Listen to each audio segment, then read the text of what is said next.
Oh, I got more stuff. So we're good to go.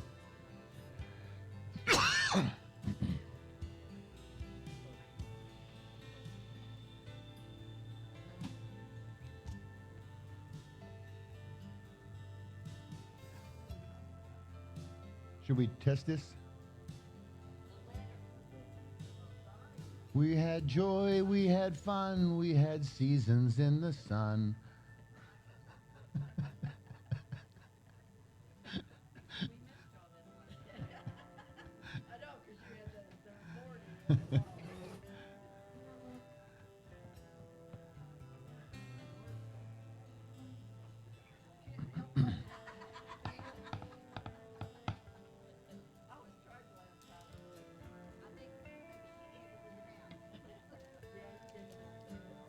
Last night we did this. Tonight we're doing this.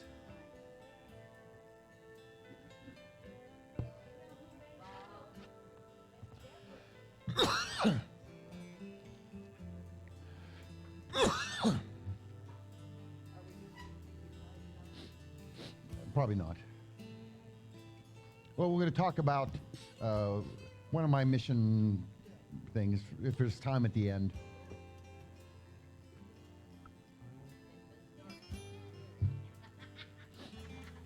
Well, we got 10 seconds.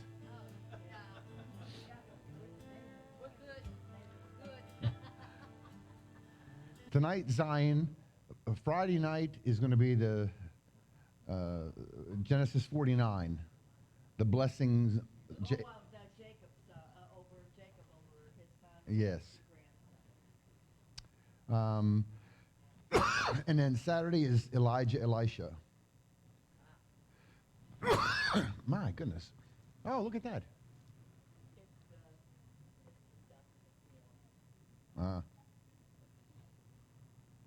Yeah, when I was here filming today, nobody else was here, and except who was ever up in the attic, you could hear something.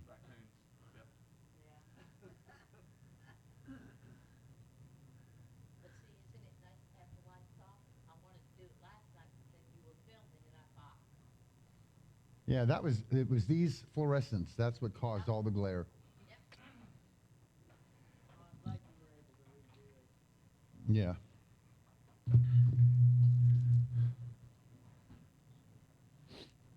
Are we ready, Chief? We're ready. You're ready. Oh. Are we streaming? We're on. Oh, hi, Mom. Okay. Tonight we're doing the next letter after, what was yesterday? Vav. And the next one is the Zayin. Okay? Its picture is that, which is kind of, should look like a plow. Can you see a plow there? Yeah. That's going in the ground, I guess, and yeah. So. Okay, so that's the ancient Zion. It makes the Z sound. And it has many different meanings. Plow is one of them. Scepter, and it kind of looks like a scepter. It also, plow, scepter, an axe or a weapon. It looks like that as well. We'll get into each of those. Okay, next. And there are all the things that it looks like. And it's the 7th letter. And it looks like the number 7. You know? And you know, that's a big number for God. So it's going to have special things happening with it. It's not used very much in the Bible, the Zayin. But, there. Next, okay. It became the Greek Zeta, and it used to be 7th in line, but I think it was it the Latin didn't have a Z sound, or no, somebody didn't have a Z sound, so they were trying to take it out completely, and then it got thrown back in, maybe because the Latin did have it. or whatever, and they just tacked it on at the end of the alphabet, and that's where it's remained. Okay? The first Zayin in the Bible is in Genesis 1:11. Go back one, because you should be in English first. And God said, "Let the earth sprout vegetation, plants yielding seed, and fruit trees on the earth bearing fruit after their kind, with seed in them." And it was so. So this word here, yielding, is mazria, to sow seed. So we said that it looks like a plow, and now it's got to tie in with sowing seeds. Okay, so there's an agricultural side to this letter. Okay, next, and here it is, the mazria. Okay, to sow seed, mem, zayin, resh, yud, ayin. And look what the word follows that in the Hebrew.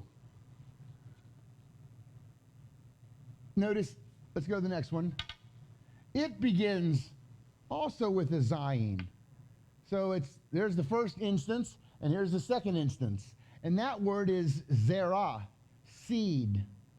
Well, you know, that's a huge word, right? I mean, we're going to get to Genesis 3:15, the serpent's seed and the woman's seed, and so you have this whole thing with seeds reproducing themselves and plow, and you see food involved in zayin. Okay? In fact, whenever you have a zayin and a noon next to one another, and this is the final noon. Remember, here's the alphabet up here. Here's the regular noon. And if it's the last letter of a word, you put this noon, right? They call it the noon sophit. But when you put those two letters together, zayin, noon, you're going to have words that have those two letters together are going to imply nourishment, sustenance. Okay? And if you look at the meanings of those two letters, the zayin is like zerah, a seed. Noon, remember what noon means? Its picture, what it represents? The noon, its picture is a fish or a sperm, the ancient picture. And what does a fish do? A fish is this. A fish is always moving, correct? Its tail up, down, up, down, up, down, up. And it represents life. That's what the letter noon represents. In fact, that fish tail, look, when you go up, down, up, what did you just form? Up, down, up. That's the letter N, noon. Okay? So, and it represents the fish tail, moving, life. And so these two letters together, you have zayin, which implies zerah, seed, and noon implies life. And when you have a seed, you plant it, and something grows, and you have life. Those two kind of follow one another, correct? So, zayin, noon, nourishment. The word hazana. Hazana means feeding or nourishment in Hebrew. And notice in the center of hazana, there's a zayin and a noon. Anyone see a problem? Final form. I put a final form inside there. I'm going to write myself a strongly worded letter.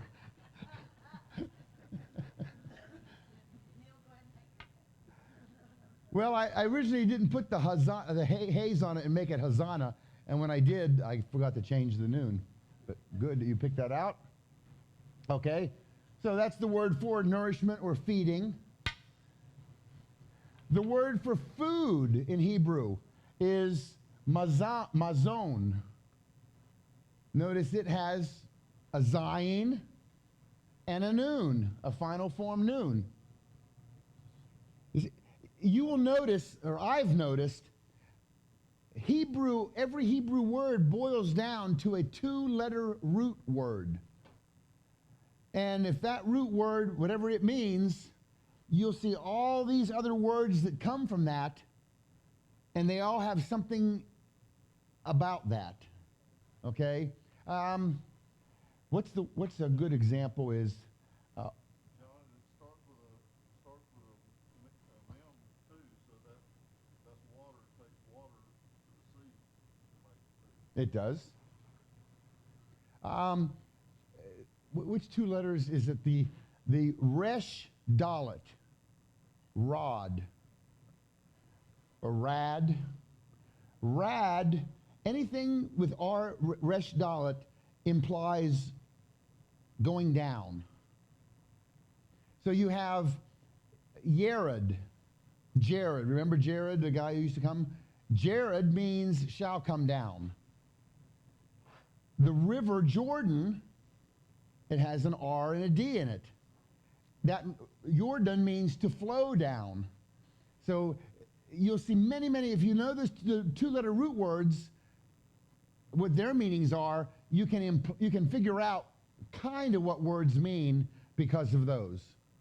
And these 2 letters, the Zayin Nun, imply nourishment, sustenance.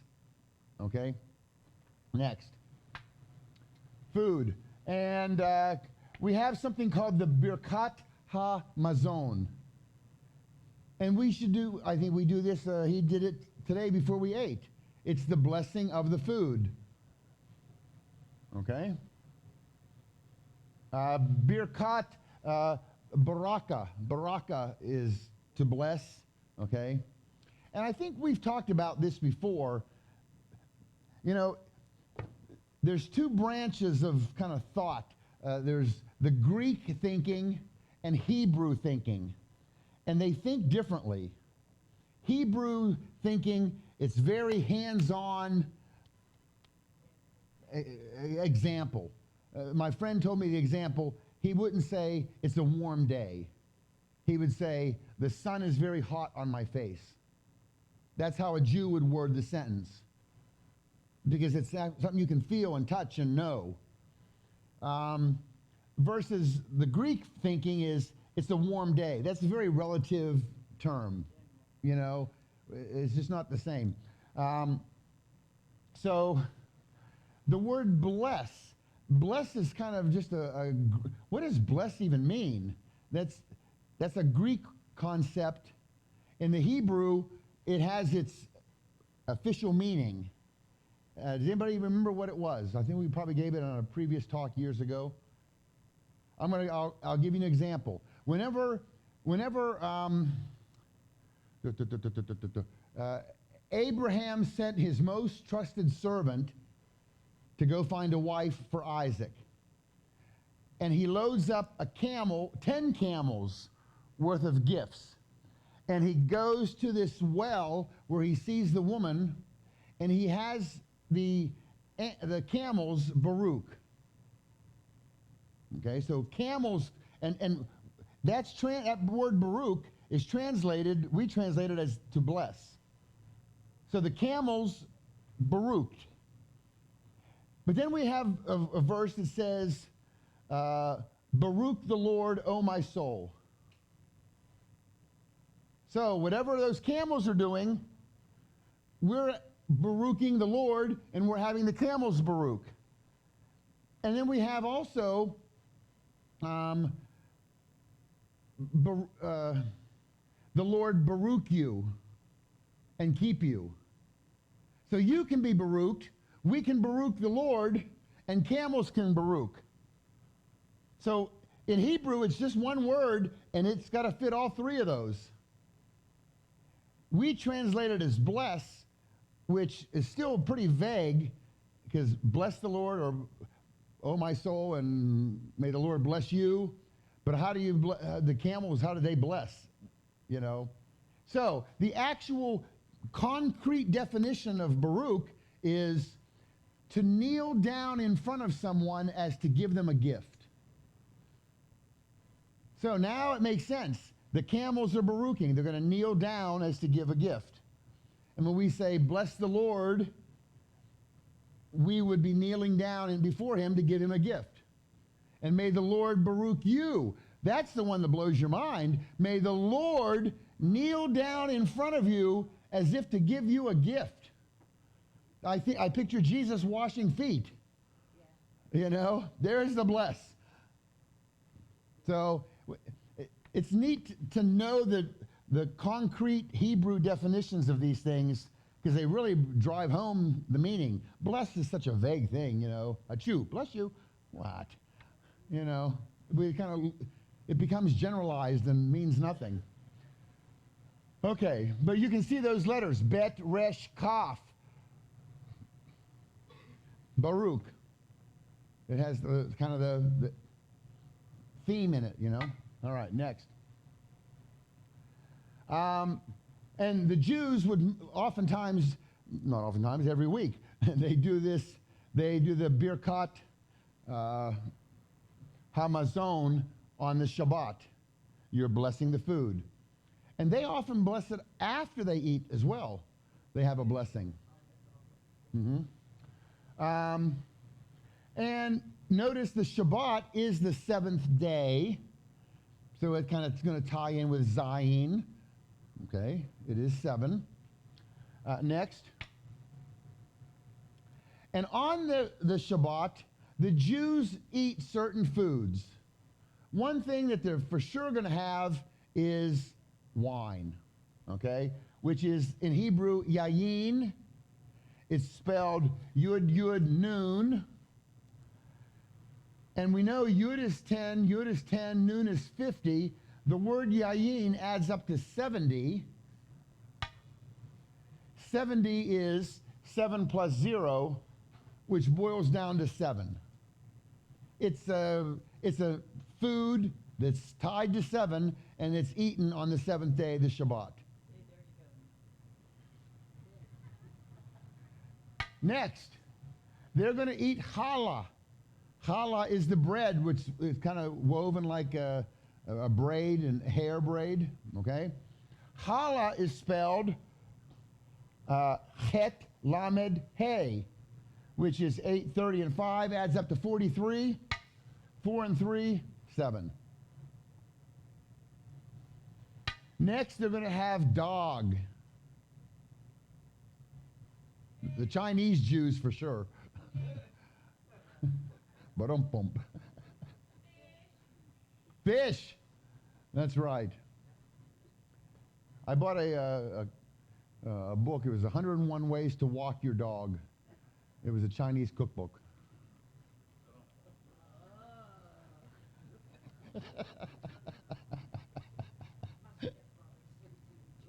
That's funny, people.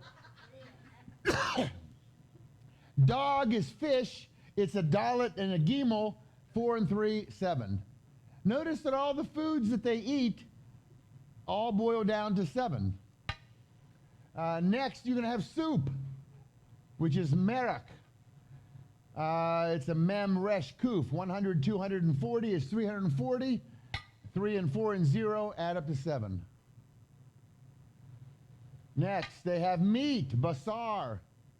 Basar is bet, shin, resh. 200, 302, 502 boils down to 7.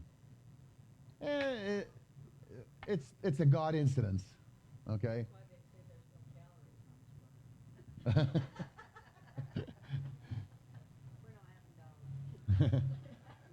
Okay, next.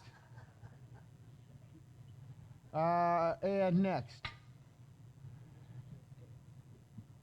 And we have here the Shabbat, we said, was the 7th day. And one of the commandments says, remember the Sabbath to keep it holy. And that word for remember in Hebrew, it's zakor.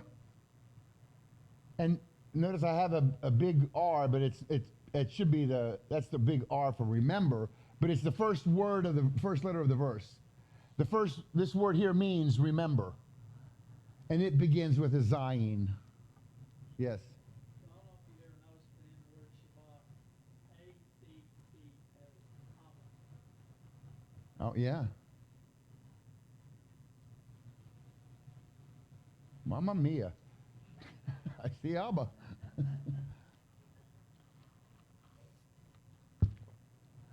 Okay, what else do we have? Just so we can learn certain words. Here's an Aleph Tav. Remember, that's a new word for us. Aleph Tav. So whatever follows Aleph Tav is what you have to remember. Anyone? Anyone? Yod Vav Mem. Yom. What's Yom? Day. Remember the day. HaShabbat, the Sabbath day. La Kodesh. La Kodeshu. Kodesh is holy. You've read it, right? It makes sense. I don't know all the tenses, and neither do you, but we're at least picking out the words. It's a start. Okay. Next. Now, the word zerah, seed. This is the most famous one here, maybe. Genesis 3:15. I will put enmity between you and the woman, between your seed and her seed. He shall bruise you on the head, and you shall bruise him on the heel. It gets confusing who the he is and who the he and his, him. So I clean it up here by underlining. We have two things. There's a snake in this picture, right? So he's going to put enmity between your seed, snake, and her seed, the woman, which we know the woman has no seed. She's a woman. She has an egg. Okay, so this is the first picture of Immaculate Conception mentioned in the Bible. Okay, so continue. It would be, they're the two people. Snake is green, woman is red, and I made her seed red because we know who her seed is. Yeshua. Might always try to keep him red. He, Yeshua, will bruise you, serpent, on the head, and you, serpent, shall bruise him on the heel. And as we talked about with David and Goliath, it all kind of took place there on Golgotha, right? Jesus gets his heel bruised. Goliath's head is very well could be underneath that, and that really did crush Satan's head the minute a drop of Jesus' blood hit it. It put the death knell to him. Okay, so Zerah. Anything here we need to say? Just showing the words, yeah. Zerah. I know why I put this one in. This is cool. And, okay, the first line here, I will put enmity between you and the woman. There's woman, there's woman. Isha, remember Isha is woman. And between your seed, here's Zerah, and he has a final cough on the end. Okay, watch this, because this is so cool. If you put, you know what a yod is, right? Yod. Looks like a hand. Yod is the 10th letter. Kaf is the 11th letter. Kaf's picture is this, the palm, an open hand. So here's Yod, here's Kaf. They're next to each other. Someday we'll do those two letters next to each other, okay? So there's two hands. This is just a cool rule here. If you put a Yod at the end of a noun, Yod, closed hand, it means my. When Jesus is on the cross, he says, Eli, Eli. What's Eli? It's Aleph, Lamed, Yod. El is El, God, and you put a Yod on, it's my God. If you put a Kaf on the end of something, it's open palm, it's yours. Is that nice? And it's so simple. Closed, it's like closed is mine. If Yeah. closed yod belongs to me. An open Kaf is yours. To you. So, So it says here, and between your seed, so it's Zereka. That would be your seed, because it has the open cough. Here's a cough right here. But cough has a final form. Okay? So your seed and her seed, anytime the letter hey at the ending is a feminine ending. So this is Zerah. I don't know how to pronounce it, but I can figure it out. Zerah with a hey on the end becomes her seed. If you have a vav on the end, it would be male, his seed. The people who are coming are the ones who are, you guys are the diehards. We might as well go a little bit slower and tear these words apart, you know. All right, next. Now, these two letters, we talked about Vav last night. Vav, we said, was an upright man. You spell Vav, Vav, Aleph, Vav. Okay? And this is seed. And they're next to each other. They even kind of look alike, don't they? A little bit. And remember, I don't know if we told this yesterday, but yeah, I think we introduced it. Every two letters, every letter has a partner. Okay? The partner of Vav is Zayin. So these two are going to have something in common that joins them together. So we have an upright man who has a seed. And what will that lead to? Now watch this. The Vav and the Zayin together form the Het. Wow-wee, I think you should say. It's more than just wow. And Het's picture is a wall or a fence. It's the 8th letter. What do we know about 8? What does 8 mean? New beginnings. There were 8 people on the ark. There's 7 days in the week. The 8th day is a new beginning. We're on the planet 6,000 years. Yeshua comes back for 1,000. That's 7,000 years.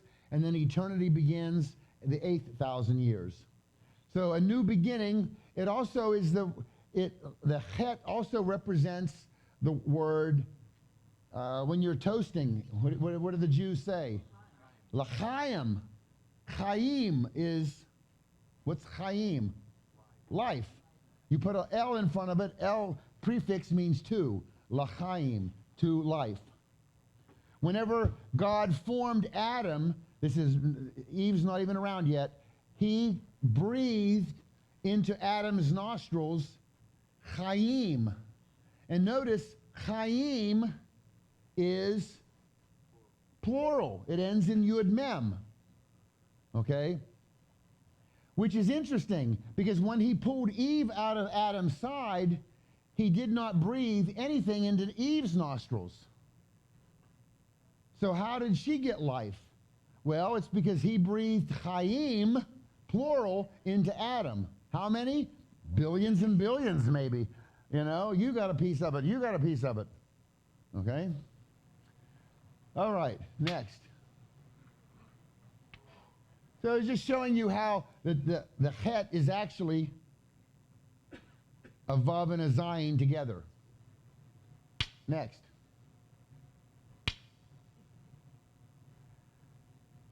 And it forms the word Chai. Chai is life. By the way, the gematria, lost my piece. The gematria of life, Chai, Het is 8, Yod is 10. The word Chai, life, adds up to 18. I don't know if you've ever been invited to bar mitzvah or any kind of a bat mitzvah, Jews always give gifts in denominations of 18. So you give $18 or $36 or what's next, math man? $54. Okay, $72. All right. So if you ever have invited to a bar mitzvah and you don't know what to take, $18. You be Or Shabbat the, dinner, but not on Shabbat. no? No, you don't give it on. Oh, right. Yeah, yeah. You mail it or whatever, but $18, that kind of tip for a dinner. Yeah, that's kind of chintzy. That's what they said. Uh-huh.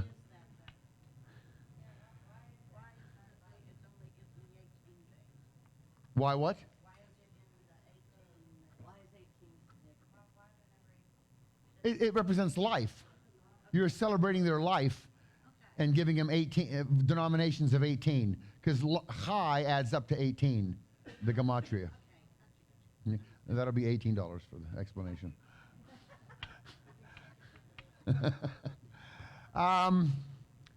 So we talk. It's kind of neat how those three go together. You have an upright man whose seed brings life. In fact, the entire alphabet is actually a story. If you go here, and we're not going to tell the story, but you can see here you have the father, and Bet is a house. He's going to come down to the house. Notice the Bet is a house. It's got a roof, it's got a wall, it's got a floor. It even has a little porch that sticks out so when Aleph comes to visit. And it has an opening, and out the opening goes the Gimel. And the Gimel is a guy walking. And he walks up to this Dalet. A Dalet is a door. You see, it's telling a story, the entire alphabet. And then you have the upright man whose seed brings life. Isn't it cool? It's like he has something hidden everywhere.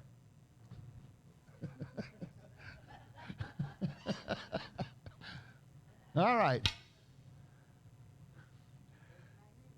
So who is this upright man whose seed brings life? Well, we talked about the Yod is the most used. Vav was the second most used. Next one is the Hey is the third most used. And he takes the three most used letters and he forms his own name, which is the Yud Hey Vav Hey Yahweh. By the way, yesterday we talked a lot about the Vav, and I don't know if I mentioned this or not, but the Vav, I may have at the end, the Vav makes the V sound. It also can make the W sound.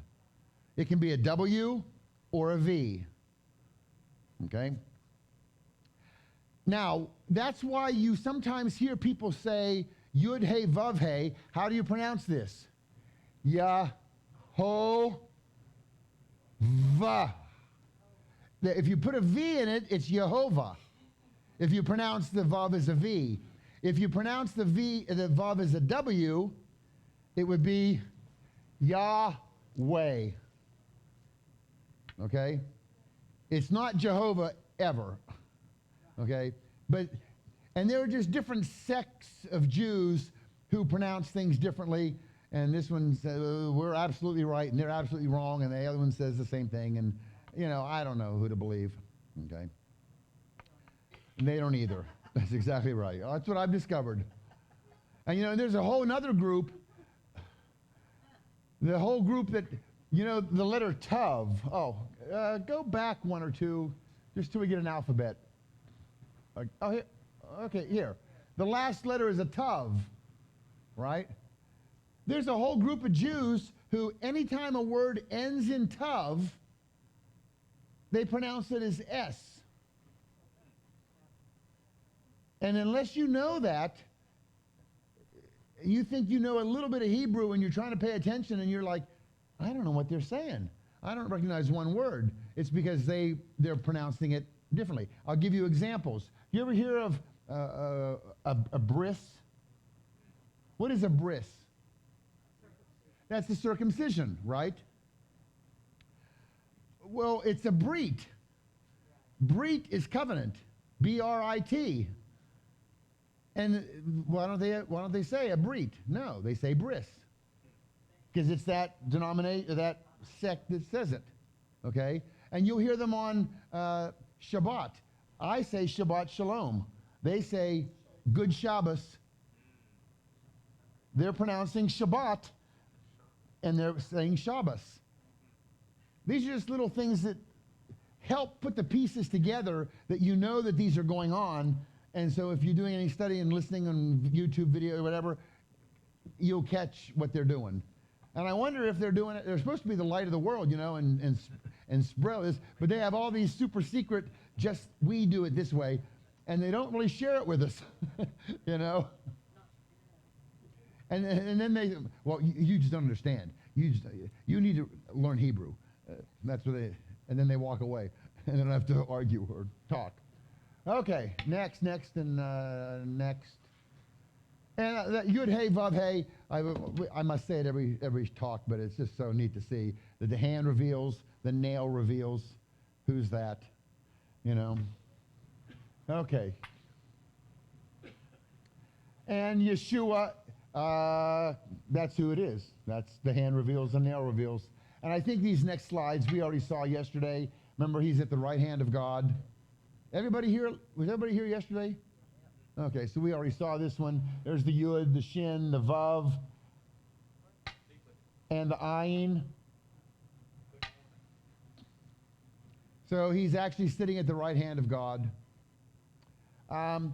Speaking of which, since we buzzed through that real quick, this is something, I just always love this. We know that the Messiah sits at the right hand of God. No worries there. I think Psalm 110 talks about it. Right? He's going to make the earth, his enemies, a footstool. Do you remember whenever Stephen is being stoned? And he gives this huge talk. I mean, he really lets them have it. It's just like, Well, they're still going to stone him, but he at least got to say it all first. That was good. And he wasn't screaming and yelling and crying. In fact, he kind of like had a smile on his face, and you know, he was just looking up, and it said that he saw Jesus standing next to, I don't know how I forget how it was, but Jesus was standing. He wasn't sitting. Well, he's Jesus. He's the Messiah. The Messiah should be sitting at the right hand of God. And Stephen looks up, and Jesus is standing. He's standing up for him. That's pretty cool. You know? No wonder he had a smile on his face. You know? I get goosebumps on that one. That's neat. We talked about this yesterday also. Let's jump ahead 2 or 3. Boom, bada, boom, bada, boom.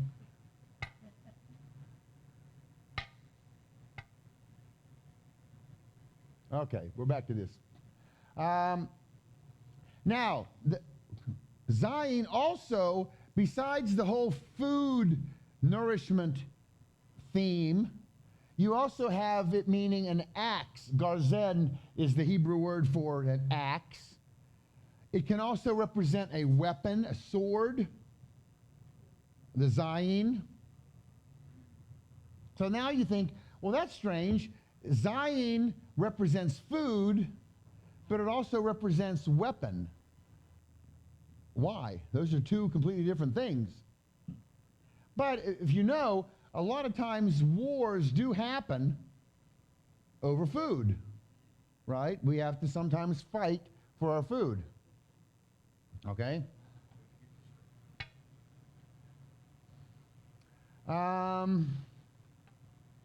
Yeah, we've already talked about this one, Zun. Okay, next. And there is this, look at this, beat your plowshares into swords and your pruning hooks into spears.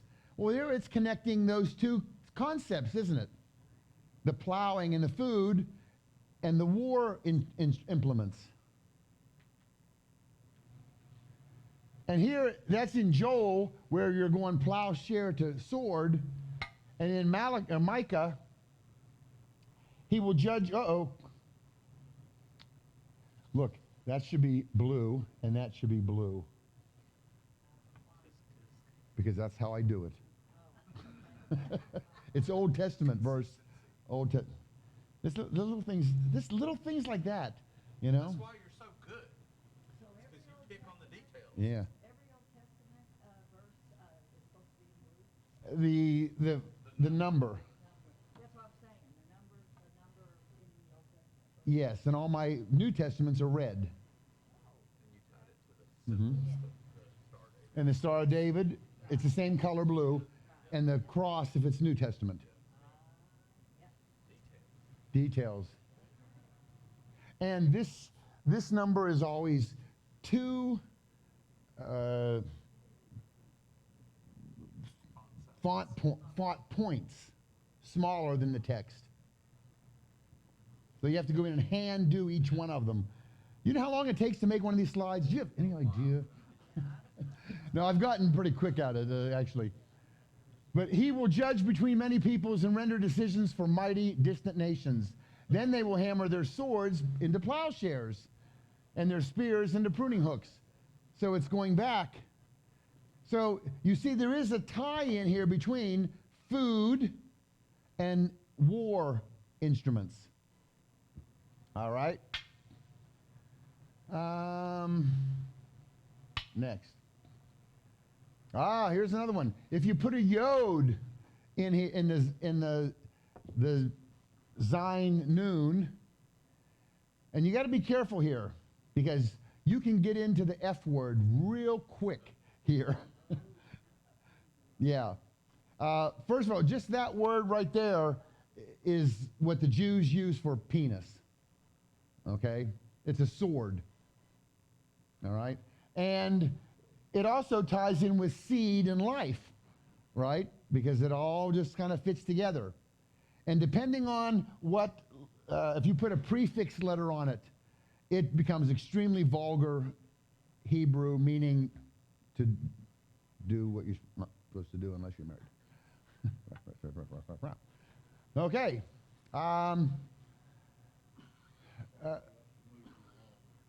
Yes, moving on. Wait, let me move this mic away from. My mother's going, what is he saying? What is he saying?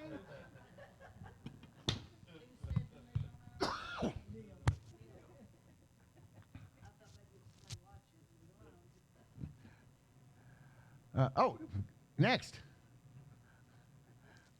For I will strengthen the arms of the king of Babylon and put my sword in his hand. I will break the arms of Pharaoh so that he will groan before him with the groanings of a wounded man. Notice the word arms begin with a zayin. Now, which arms? Is that these arms or battle arms? We're going to show you in a moment, but first, there are some words in this verse that I want you to see and notice and know. Okay, let's go to the next one. First one, I will strengthen the king of Babylon. Here's the word Babylon. Babel. Bet, lamed. Remember what lamed means? It's the authority, right? The shepherd's crook. And what is bet? It's the house. And notice in the word Babel, you have more than one house. Because here, God took the people and he broke them into different languages. Different houses had their different languages, and that makes their authorities. So it kind of helps define the word Babel, okay? And it's interesting that the Babel, blah, blah, blah, blah, blah, blah, right? That's what it sounded like to each other when they learned all got different languages. All right, next. Here's another word. Remember, God's going to strengthen the king of Babylon so he will break the arms of Pharaoh. Remember, in the world empires, the first world empire was Egypt. Then the Assyrians came in, and then the Babylonians came in, then the Medes and Persians, and then the Greeks, then the Romans. So he's going to strengthen the Babylon, that would be Nebuchadnezzar's, right, to break the arms of Egypt, Pharaoh. And Pharaoh is Pe, Resh, Ayin, He.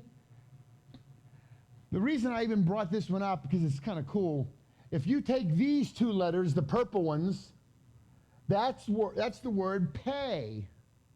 Pe means mouth.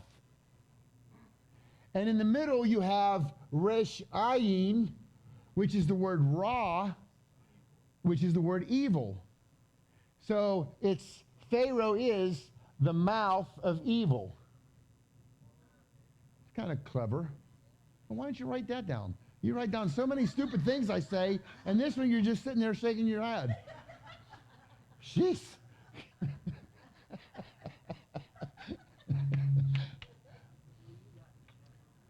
Okay. Next. There is an Aleph Tav in this verse, which we don't see, and he's going to put, because what's he going to put? Whatever follows Aleph Tav. My sword. How would you say my sword? Well, I don't know how you say it, but here it is. Chet, Resh, Bet, Yod. The Yod on the end, what's the Yod on the end? My sword. Are you starting to see the patterns, how it works? This is nice to be able to do this with a small group like this.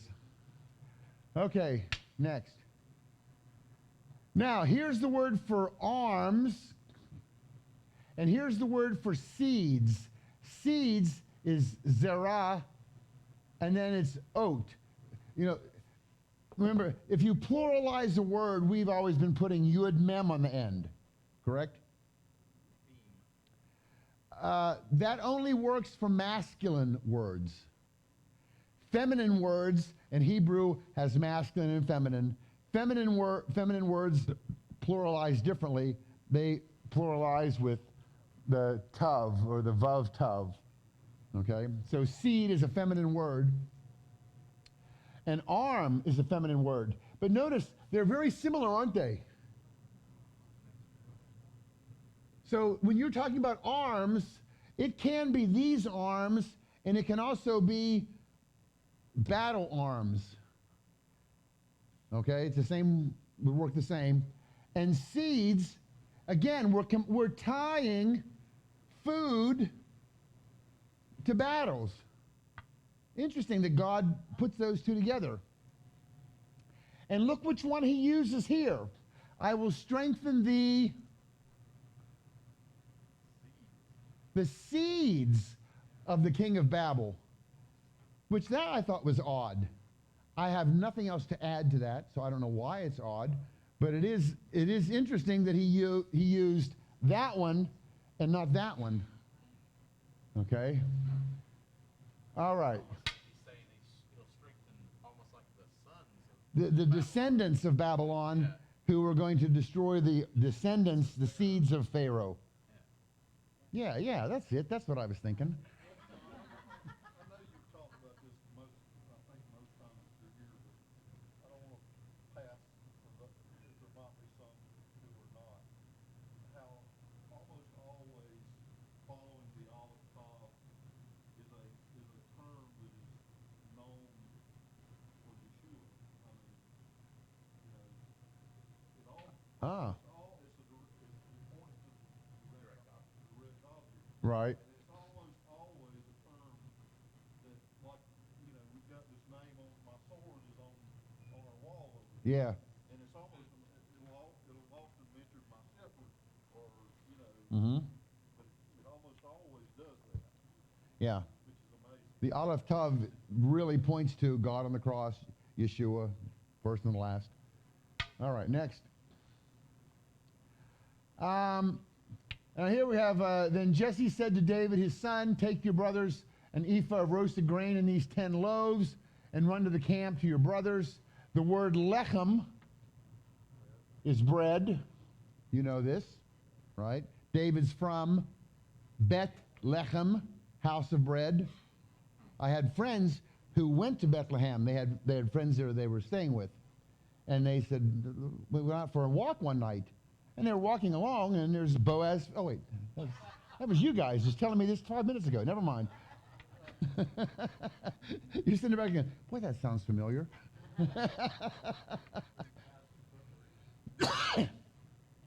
Okay, so there's bread, lechem, next. And that ties in with David. Jesse took a donkey, loaded it with bread and wine. Okay, next. House of bread, we've already talked about that.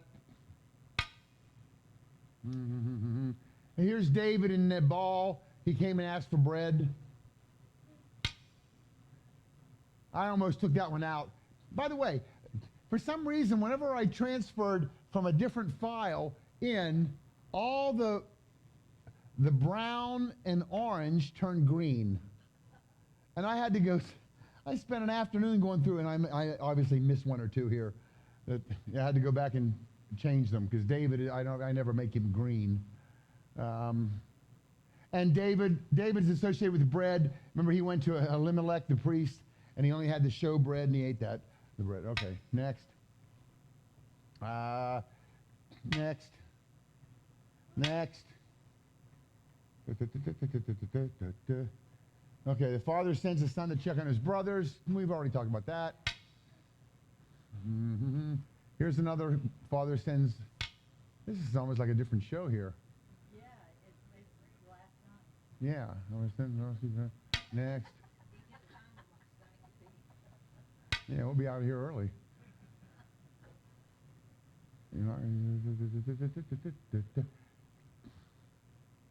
It's coming soon, I know it is.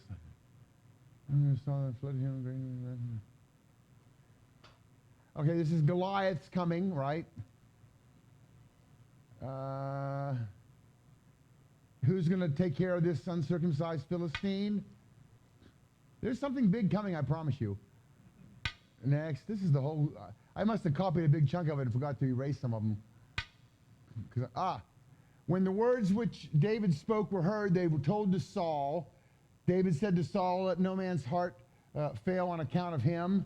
Saul said to David, you are not able to go against the Philistine to fight him. The word fight is lacham.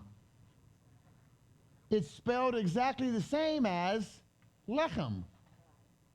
Now, we've already just been talking about that bread, food, is associated with battle and war. Here's another example. The word bread, lechem, is lacham. Now, the Jews put in those little dots and points above, to help pronounce, but that wasn't given originally in the Torah, so I don't play vowel markings. Next.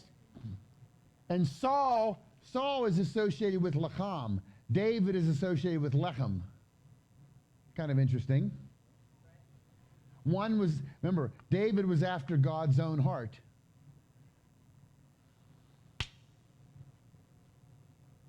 Yeah, here are the two. Both spelled exactly the same.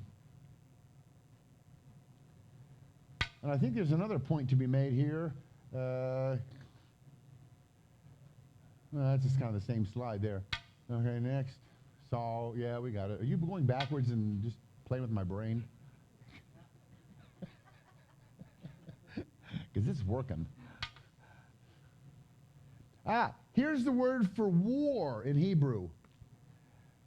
Milkama. It's milkama. Milkama is the Hebrew word for war. And what do you notice about that word milkama? Inside it is lechem. So again, food and war are tied together. Sometimes you have to go to war to eat. Right? Didn't remember they used to come and they would throw salt on their fields so they couldn't grow, right? That's what causes wars, right? If you take away someone's food. So bread and war are tied together. Okay, we've got a Vav and a Zayin. I forget why I put those together. We're going to find out. Go back. No, that's forward. Go back. Vav, next. No, okay. Vav, we said is an upright man, right? That was yesterday. And Zayin can be a scepter, like the king holds a scepter. It can also be a weapon, a sword, a penis, or a plow. Okay? Next. The Jews claim that there are two messiahs. When I first heard this concept, I don't know, 15 years ago, my Jewish friend said, "Oh, we have two messiahs." And I go, "What?" And he said, "Yeah, there's Messiah ben David and Messiah ben Joseph." And I thought, "Oh, well, okay. Well, Jesus is one of those. He's Messiah ben Joseph." Now, I'm thinking Mary and Joseph, right? And I'm puzzled as to why he would even acknowledge a Messiah ben Joseph. Because he doesn't do New Testament, but he's touting, well, yeah, you believe in the Jesus is the Messiah, but there's two Messiahs. There's Messiah ben David and Messiah ben Joseph. And maybe he's Messiah ben Joseph. And I'm thinking, well, that's good. I got him agreeing this much, but he doesn't even know the New Testament. How does he even know about Mary and Joseph? And although he does know about Mary, and he calls Yeshua an SOB, because Mary is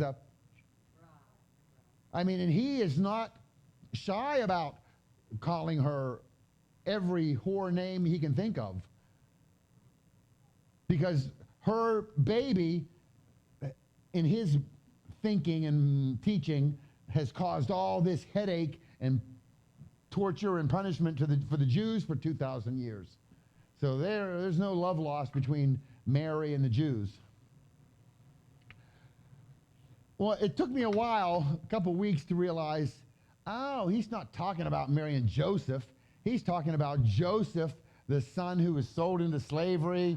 Jesus was 30 pieces of silver. Joseph was 20 pieces, betrayed by brothers,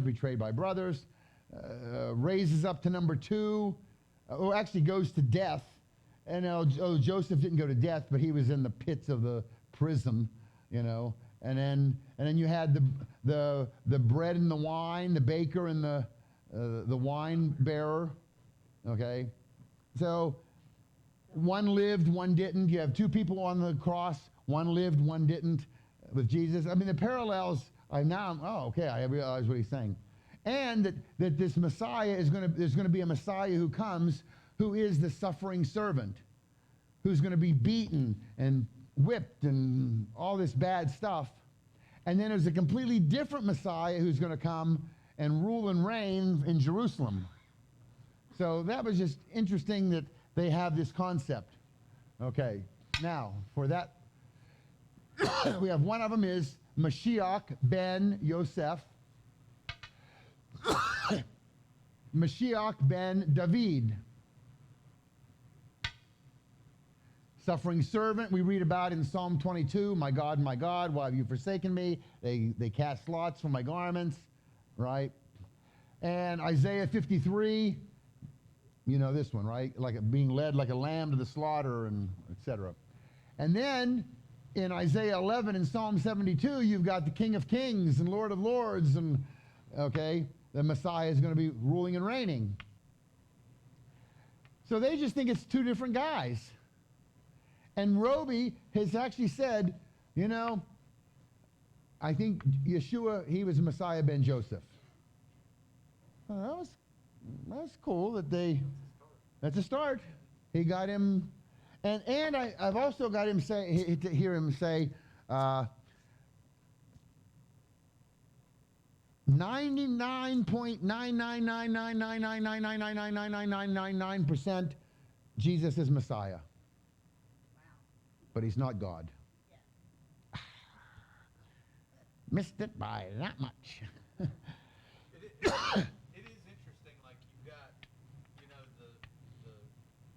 Shema is like, God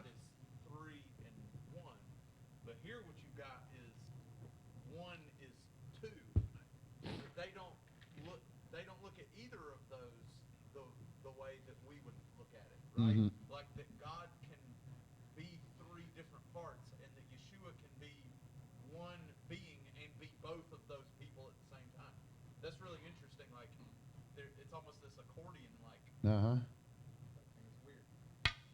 Really weird. I think that's the hardest thing to try to explain to anyone that hasn't studied the Bible, is how you get those two. Mm-hmm. Yeah, very would be, very confusing.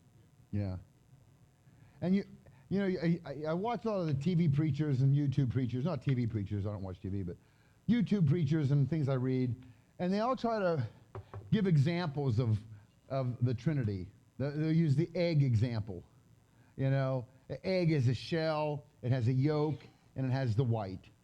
And it's three different parts, but it's all one, and it's, that doesn't help me.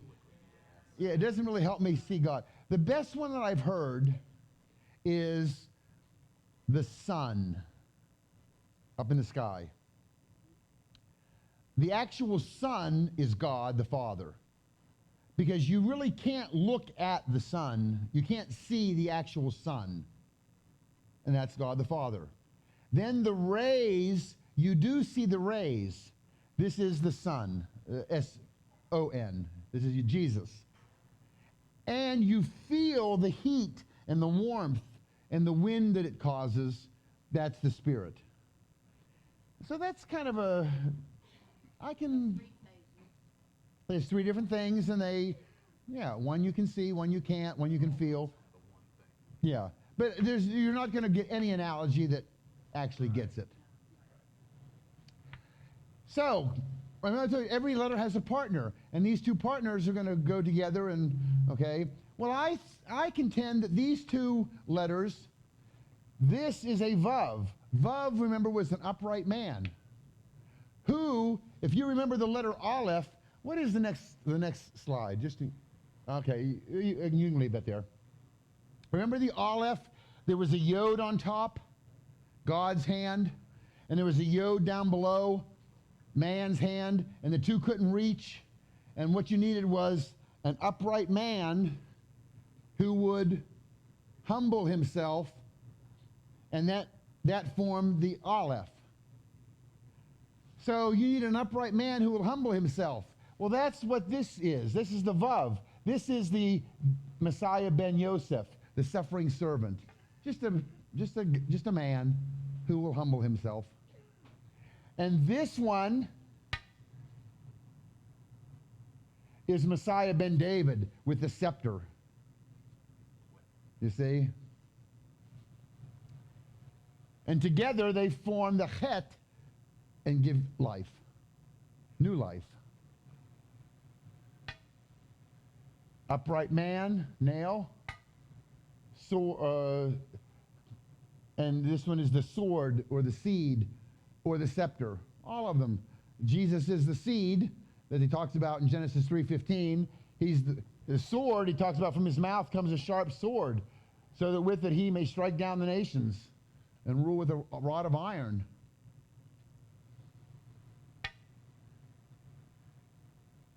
Again, the scepter shall not depart from Yehuda, nor the ruler's staff from between his feet until Shiloh comes, and to him shall be the obedience of the peoples. By the way, that verse, we'll talk about this one on Friday. Okay, we'll talk about it on Friday. Because that's going to be in, and I'm thinking, oh, I should tell them that. I thought, well, I'm going to tell them that. So, all right. Yeah, the Zion scepter.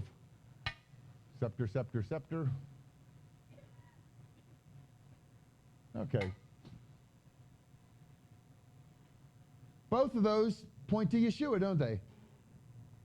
Next. So Vav is a nail. Zion, it can be a plow. Or Zion can be a sword. Or Zion can be a scepter.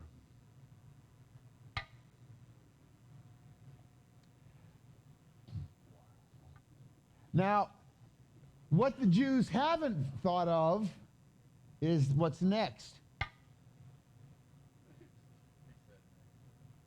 The Jews have not considered one Messiah, two visits. And the first time he comes, he'll come as Messiah ben Joseph, and he will be the suffering servant, and he'll be beaten and whipped and die for our transgressions. And when he comes back, he'll be Messiah ben David, King of Kings, Lord of Lords. Okay. Oh, Funny that they're trying to convince us that God is one thing, and we're trying to convince them that Messiah is one person Mhm. instead of two. That's really interesting. Elie Wiesel, who's a famous Yep. writer from the Holocaust, he said that his grandmother said that that when Messiah comes, she's going to ask him if it's the first time or the second time. Right. Is this your And first that was visit? the only concession that he made, to possibility Yeah. of Yeshua being Messiah. Okay, so the first visit and second visit. First visit, he comes as our high priest. The second visit, he comes as a king. Remember, the Messiah has to be three things: prophet, priest, and king. In fact, you probably know this. This is the holiday season, right? So this is a good time. When Yeshua is born, you have these kings coming from the east, and they bring three gifts. They bring gold, frankincense, and myrrh. They bring gold because he's the king. That's what you give a king, gold. They bring him frankincense. It's incense. That's what the priest would burn inside the tabernacle or the temple. And they brought him myrrh because myrrh is what the spice you embalm with, and that Yeshua prophesied his death, burial, and resurrection, and that embalming, that's the prophecy, the prophet part, the myrrh. All right, next. The first time he comes, he is struck. The second time he comes, he is spoken to. This should remind you of the rock in the wilderness with Moses, right? Moses was told, strike the rock. And the second time he was told, speak to the rock. And the second time Moses struck it. God was setting up a pattern, and Moses messed it up by striking the rock the second time. Okay, wait, when you move to the next one, you mean he is spoken to. You don't strike the Messiah. When the first time Messiah comes, he's beaten and struck. Oh, so the second time it's reverence because he is. Okay. Yes, and that's what Moses was doing with the rock, or God was doing with the rock. Moses strike the rock, and then it was 38 years later they get the rock again, and he said, speak to the rock. And Moses struck the rock the second time. That was the big sin. He couldn't go to the promised land because there was a picture of Messiah.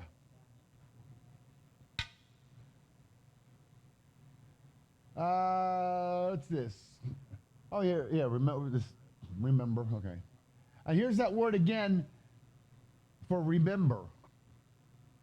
Remember Moshe. Remember Moshe struck the rock, the second rock when he was supposed to speak to it.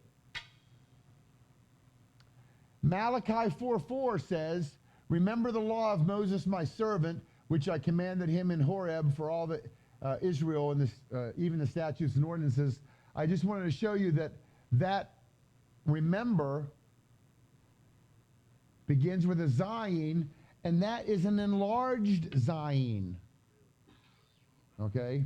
It's not a Torah enlarged, but in the Tanakh they have letters that are enlarged. And that's an enlarged one in Malachi, an enlarged zayin.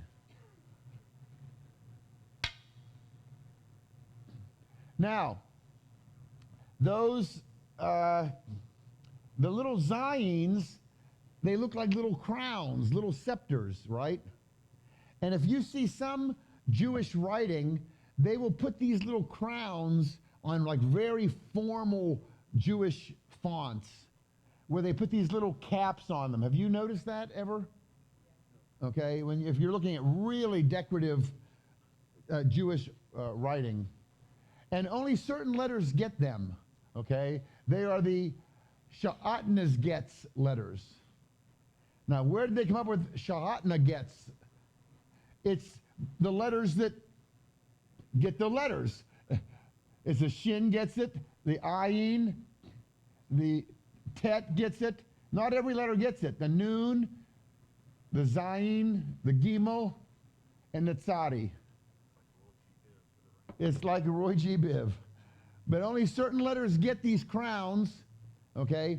And those little crowns, remember when, and I don't know that this is for sure, but I've heard this is a possible explanation. When Jesus said, not one jot or tittle will pass from the law, the jot, I'm pretty sure he's talking about the yod. Not even the smallest Hebrew letter will pass. That makes sense. But there is no tittle letter to compare. So some claim that those little markings are the tittles that he's referring about. Okay? Not even the tiny little marks above the letters.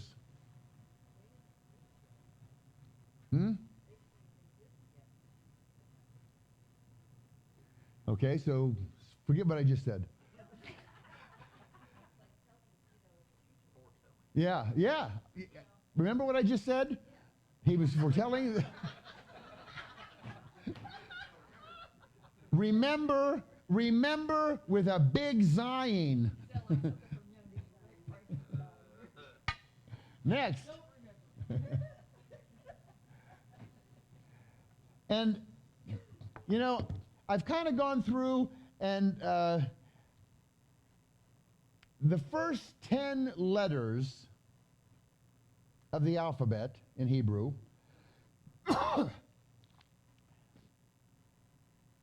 they each have a value, 1 through 10. And we also have 10 commandments. And this was just something that I was wondering. Just stop it.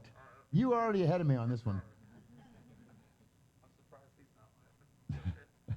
He's asleep. The first commandment is, you shall have no, I am the Lord your God, right? Okay. Oh, that's Aleph. That ties in with Aleph very nicely, okay? The third commandment is, don't take the name of the Lord thy God in vain. Well, the third letter is the Gimel. And you have God the Father is Aleph, the Son is Bet, the Spirit is Gimel. The first three letters of the Hebrew alphabet are the Father, Son, Spirit. And it says, don't take the name of the Lord thy God in vain. That's commandment 3, which ties in with Gimel. And what do you know about taking the Holy Spirit? What's the verse about? You cannot blaspheme the Holy Spirit, and that's unforgivable sin. So commandment 3 and the third letter go together nicely. 6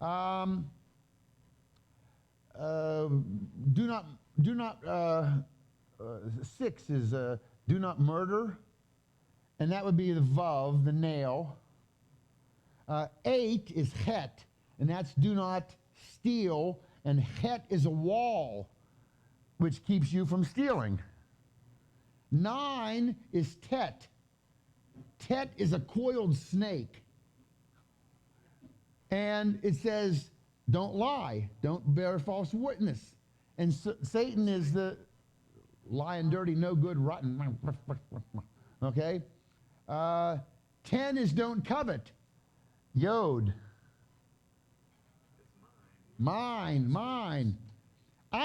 This is just my own, but I couldn't get them all to line up. But then I learned that Zayin also means penis. And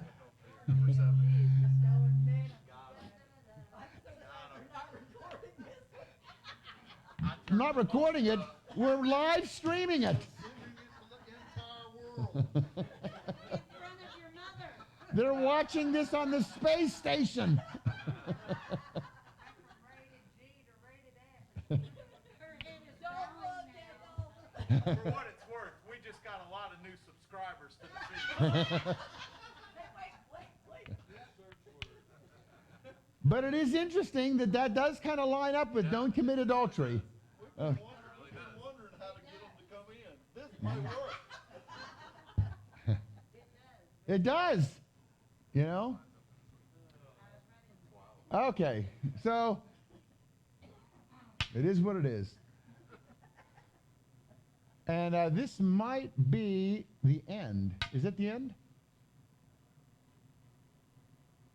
Oh, it is again showing that those two become the head. But I thought we have something even beyond that. Oh. Now here, well, what I've done is, because I'm pairing up two letters at a time and doing like an hour talk on each letter. So I've gone through all my old past travels and looked for pictures that might somehow exemplify different Hebrew letters. Since fanny packs. Uh, Clearly. yeah. At least, Yeah, and I don't know if you can read that. It says "Love all, serve all." It's a Hard Rock Cafe jacket. It has a big emblem on the back of Hard Rock. But Vav is, what is Vav? An upright man. Okay, and Zayin is a spear or sword. Okay, so I've just gone through and looked for ones that line up. Okay, next.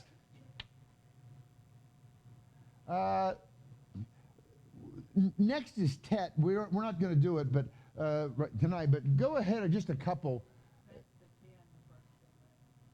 Yeah, those two are going to pair up, the Het and the Tet. Oh, Het is next, not Tet. Okay, well, we're not going to do that one. All right, so that concludes the Zayin.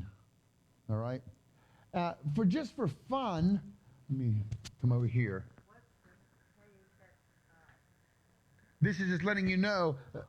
I'm explaining, the next letter we're going to explain is Het. Yeah, I want people to know Het is not Hey, and Het is not Tav.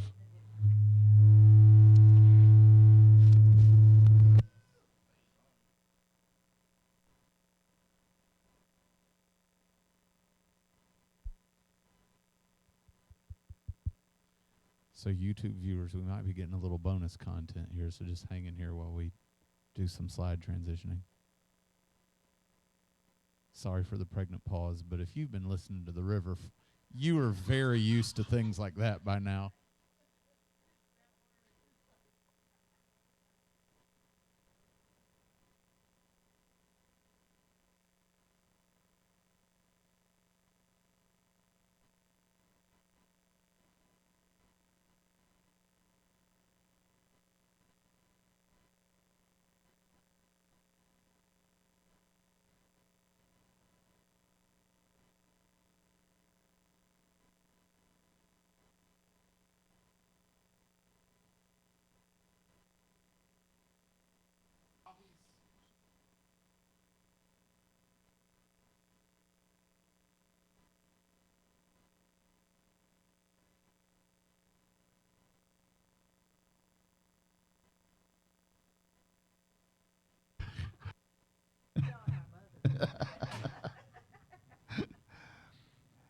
So I thought if you guys have a little time, and we can just talk about some of the things that I do in my going around the world and meeting different groups. You seem to like that in the past, but you know that what brought me here originally was that video on Bereshit.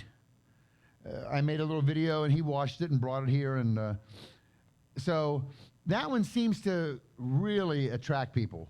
On YouTube, that video now has 750,000 views. It grows, yeah. Some days it'll grow 3,000 views a day of new people. And on a slow day, it'll be 1,200 or 900, 1,000. So it's just...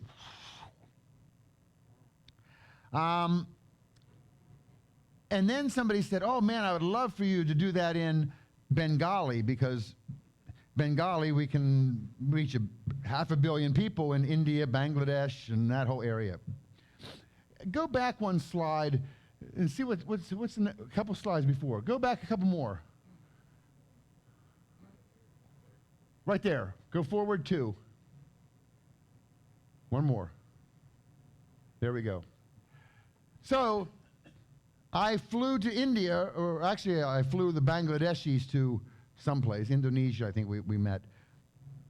And we just spent a couple days redoing all the slides in the Genesis 1:1 talk in Bengali. This is Bengali. And so every slide in that was redone in English, Bengali, and Hebrew. And then we refilmed it with them off camera. Everything I said, they would repeat. And went through the whole video, sent it to the girl to edit, and did all that. So it got, I don't know how many thousands of views. I don't know. I can't answer questions in Bengali, so I don't know. But people are watching it. Go to the next one. So then we decided to do it in Spanish. We haven't filmed it yet, but all the slides are put together, and here's how it would kind of look. Okay? So it's all in Spanish, Hebrew, and English.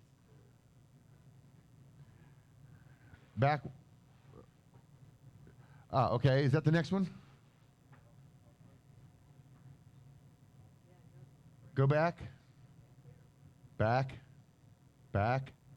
Okay, after Spanish. Okay. Then this guy in France writes to me and says, oh my goodness, we should. He wrote with an accent. I would love for you to come to France and make this video in French. So this past January, I said, okay, I'm coming. He lived in Toulouse. Toulouse is where they make the Airbus, which is really cool. Yeah, Toulouse, France. And when you fly in the airport, the Airbus factory is kind of part of the airport. The other, it's on the same. And they had this jet there. It was the most crazy looking airplane. This is just a little side note. If they have a wing that's being built in India, and they got to get that wing back, they have a plane it's just massive. And they can put whatever they want in that plane and fly their parts back to Toulouse to assemble them. So everything's not built in Toulouse, it's kind of all assembled there. And then they also have like parking lots full of planes that have been built, and they've painted them with the livery of whatever airline is going to buy them. It was just like looking at a car lot except airplanes. It was just really cool. But I ended up spending 3 or 4 days at his place, and he tried to serve me rabbit. Everything he cooked was just horrible. It was like, I'm not eating this. Take me to McDonald's I found a steak and shake. They had a steak and shake. Can you believe it? So we redid the whole video in French, and it's gotten lots of views. Next.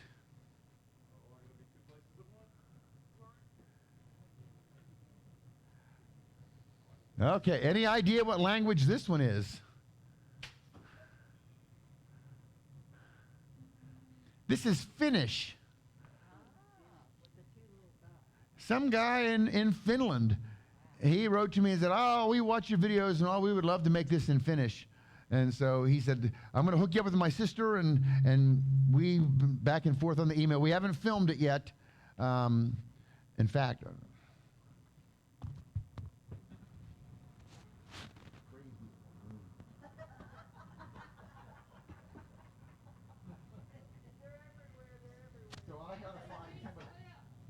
we did good on the making the slides,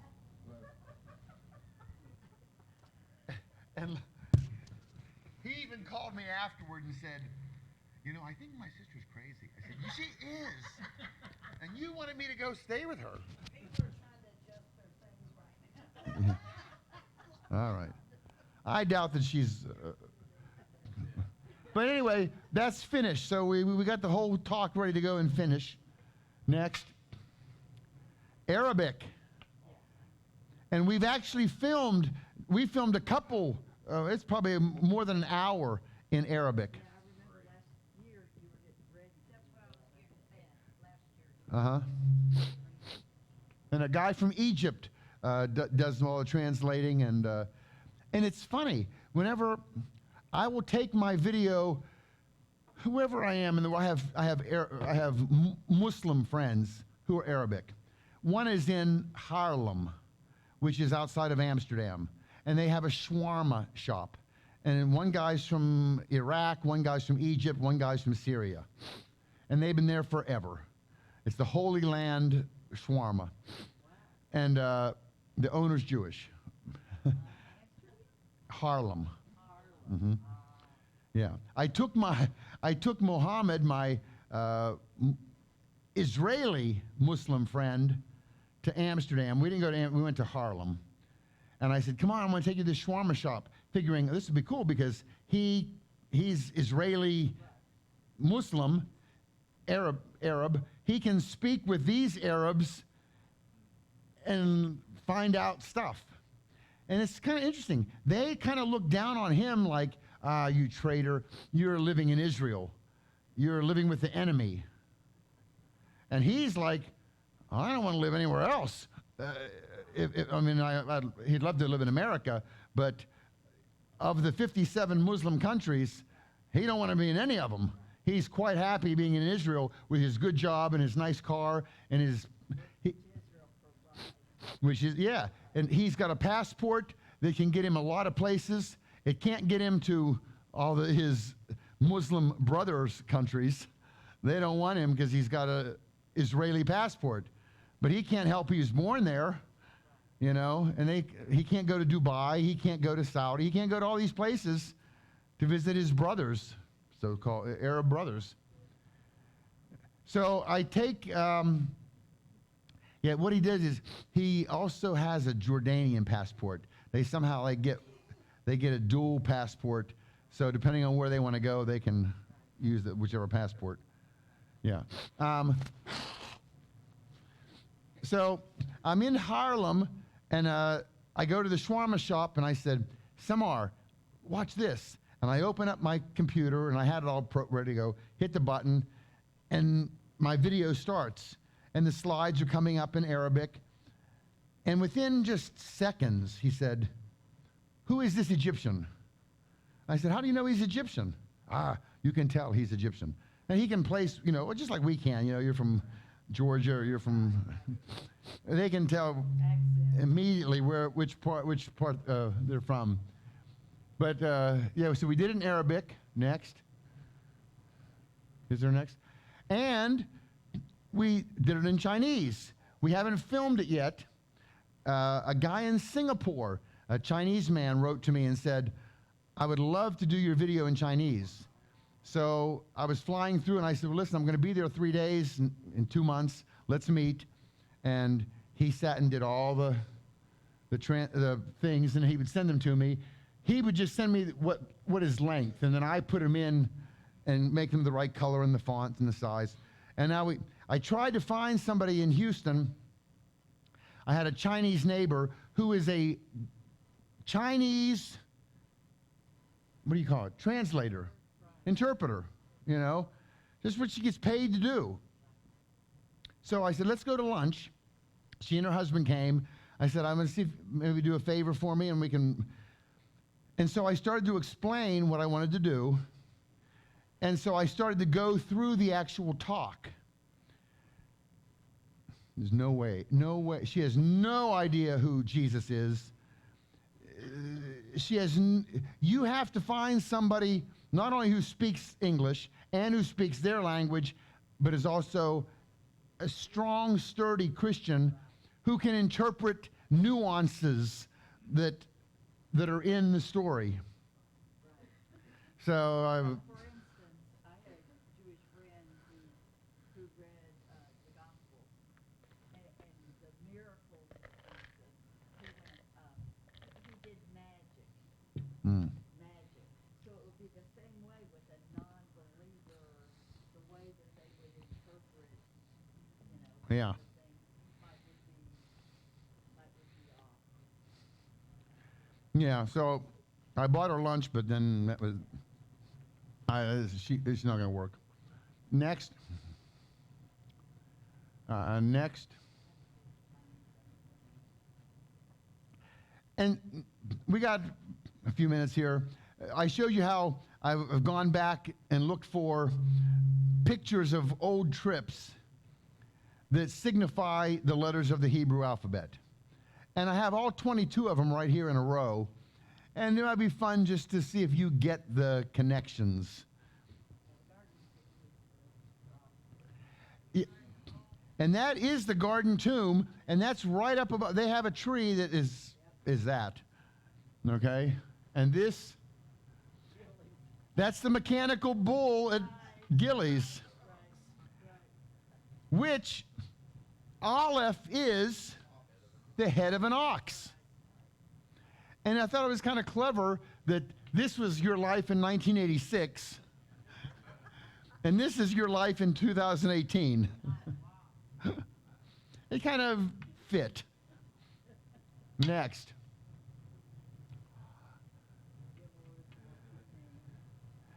Gimel is the Holy Spirit.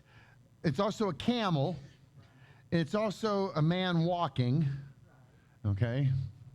And do you recognize this?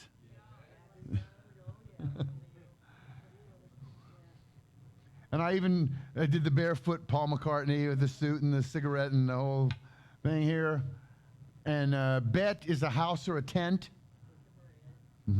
Or is there bread there? It might be just trash. But it's a tent was the okay.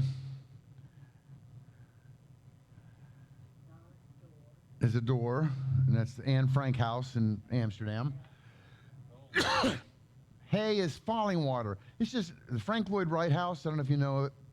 It's over the creek, and I mean, you see, you just go, hey, wow. And it's just a very cool house. Okay, we saw those two. The Het and the Tet. The Het is a wall. You can't get a bigger wall than this one. And the Tet is a snake. And this was the snake temple back in Penang, Malaysia. And that's me. That was me back there. My back. Yod and Kaf. Yod is closed hand, mine, and Kaf is open hand.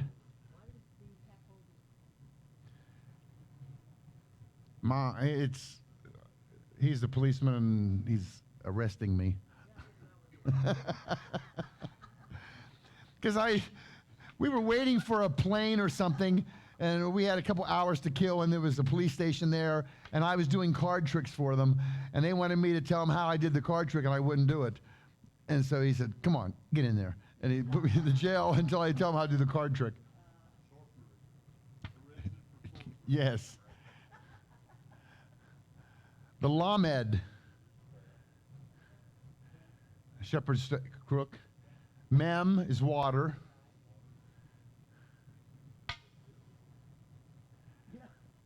The Noon and the Samek.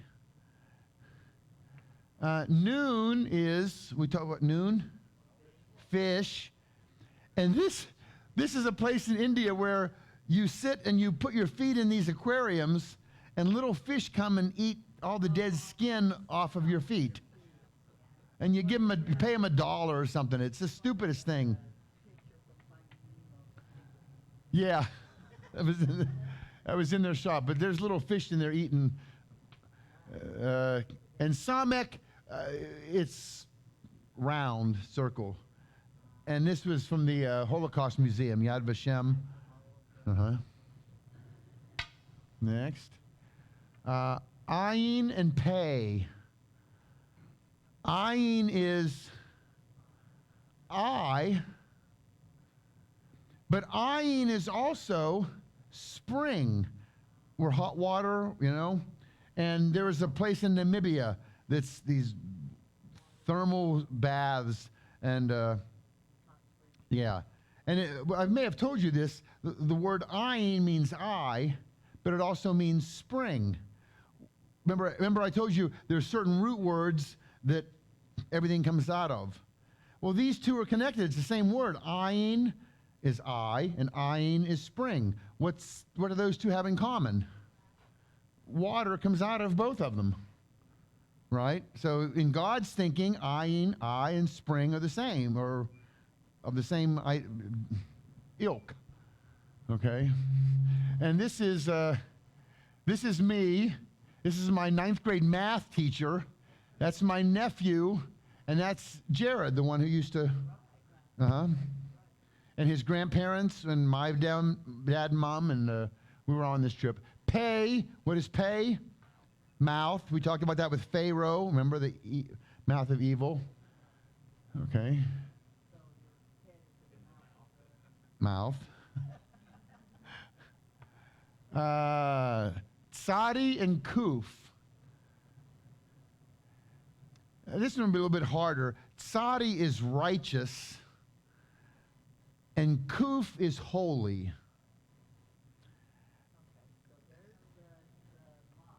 Well, it's Jerusalem. Yeah. This one I was, how do you... Yeah. And that's the Garden Tomb. Resh and Shin. Resh is head, right? And at Easter Island, they have those giant heads. It's 1,900 miles out in the Pacific Ocean off of Chile. South America, Chile, you go out. It's this, like, second most remote place on the planet or something. It's not easy to get to. But they have these giant stone heads, and they don't know how they got there. And Shin... We call it Resurrection Day. And Shin is tooth or destruction. And I had a root canal, and this dentist in America wanted, I don't know how much money. It was just $30. Yeah. Well, later I got more in India, but this was an earlier one. I think it was $35.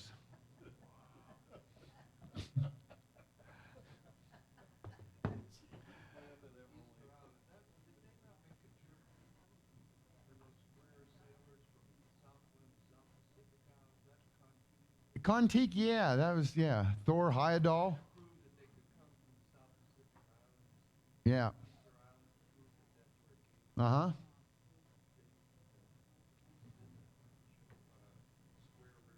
Right. Mm-hmm. I did it in a rubber dinghy with torn sails. Okay, well, I think that's all we got tonight. You had one more thing you wanted to do. I did, what was it? Email. Okay, yeah. I just got this email maybe 2 or 3 weeks ago. A guy wrote me an email. You can close this. X. And then, okay, scroll up just a tad if it will and see what his original email said. Oh, it's up here. That's all right. It's some guy in Kenya. And he writes to me and says, and I think it was just, he gave me like 10 days notice, or 8 days notice. John, I like your videos, and I was wondering if you could download all of your videos on a memory stick and mail it to me in Kenya, and I'm going to show it to my congregation, your videos during Sukkot. Well, it's all good and well, but I was in Ethiopia and Somalia at the time. You know, I didn't have electricity, let alone a memory stick and a... So, right. And so I just kind of ignored him because I didn't want to tell him no, but I couldn't do it. And so when I finally got back home, I may have told you we're working on a website. And it's actually out there, but we've not given the address to anyone yet. So I sent the guy the address, and I sent him this little note. Peter, I was traveling overseas and couldn't fill your request. We're building a website, and you can go there, and part of the deal is we're going to have all my videos, and you can download them. You know, if you like a video on YouTube, you can't download off of YouTube. Maybe if you have certain software, yeah. But just legally and easily. But so we're going to do a website with all the videos, and you can download them for free. And these PowerPoint presentations, all the slides, they're yours for free. Okay? And so I sent him the address and how he can access it. And he just finally wrote me back today, and it said, wahoo, what a great blessing. But how unlucky, because Ethiopia is next door. Because I told him, I said, I was in Ethiopia. What a coincidence, And he said, I can normally take a 1 hour, 40-minute flight to Addis Ababa, the capital. And if I'd known you'd have been there, I would have come. Anyway, we are already assembled for Sukkot, 8 days, as I earlier told you, and we are over 2,000 in our main synagogue. This is a Christian church in Kenya, and they're bringing in 2,000 people, and they're celebrating Sukkot. I've really discovered, I go to India. That church that I went to India to speak, they had 30,000 members. They have multiple services throughout the day.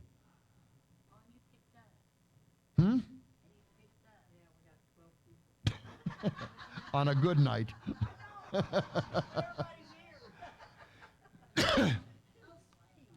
So,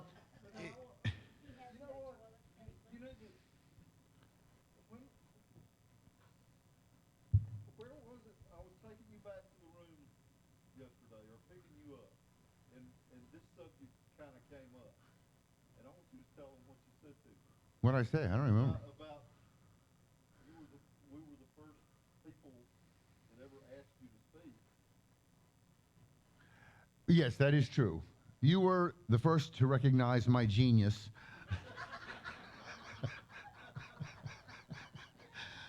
That's so funny. And invite me. And I had told Jared, you know what? This group, they were first. So we will always go back to Seymour. So, yeah. But it's amazing that overseas, you got these church groups that are just on fire, and they want to get into the deep, the heat. Look, there's a church in Kenya with 2,000 people showing up for 8 days Sukkot.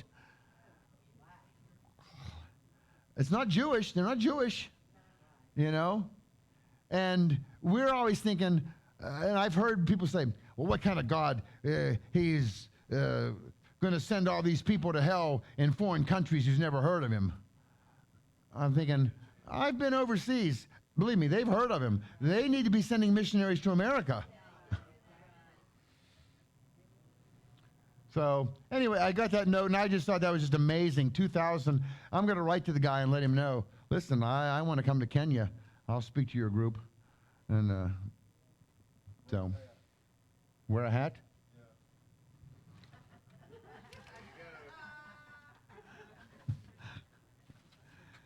So, all right. Well, to God be the glory. To God be the honor. To God be the praise. Thank you, God, for bringing us here and for opening our hearts and our minds to what you have to teach us. And we ask this in Yeshua's precious name. Amen. Thank you, YouTube and Facebook audience, for joining us tonight. We'll see you tomorrow night for our next service. Good night.